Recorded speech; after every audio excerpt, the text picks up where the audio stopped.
Damion, the Pirates were just in Tacoma last weekend. A tough game at POU on Friday, and then a solid bounce-back win on Saturday at Puget Sound. Give us your recap of the weekend for the Bucks. Yeah, obviously not what we wanted on Friday night. PLU's playing really well at this time of year.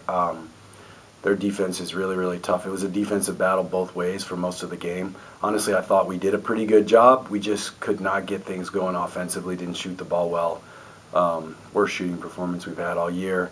And so it was difficult, you know, down the stretch we just didn't make enough buckets and to stay in it. So definitely frustrating for the guys, but I thought they did an awesome job bouncing back the next night. We played basketball that looked like Whitworth basketball for most of the game and got a good win.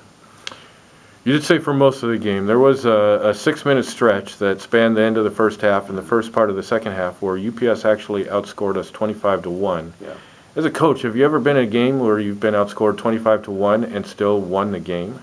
I don't know. You tell me. That one. So, no, it was... Then win by 12. We didn't handle... They put some press on us. They switched to a zone. We just did not adapt very quickly. We also put them at the foul line a bunch.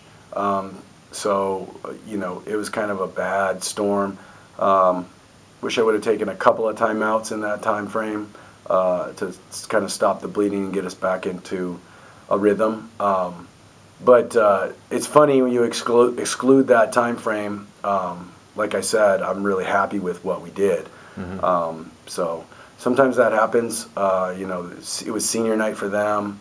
Honestly, their seniors were playing really well. Paul Johnson and Cam were both or Cal, excuse me, were both playing really well in that stretch. So sometimes it is what it is. Obviously, not what we wanted, but we figured out a way to get it done. Well, and the reality is you outscored them by 36 points in those other 34 minutes of the game. So this weekend we got George Fox and Lewis and Clark. Tell us about those two teams.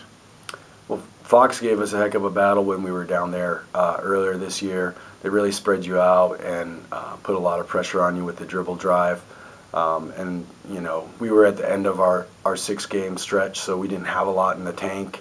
And that's not an excuse. They played a really good game. But looking back at it, just the energy level that we had in that game was really low. So hopefully with, you know, with a normal prep week, we can have more in the tank and be ready to really compete against them. But I know they're going to bring it, and I'm sure they have confidence from the last meeting. And then Lewis and Clark is a team that's really come on of late. I think they've won their last 4 games after starting out really slow in conference. So they've got some really good pieces, and obviously Tim has them playing with more confidence and rolling in the right direction. So definitely formidable opponents in both of these matchups.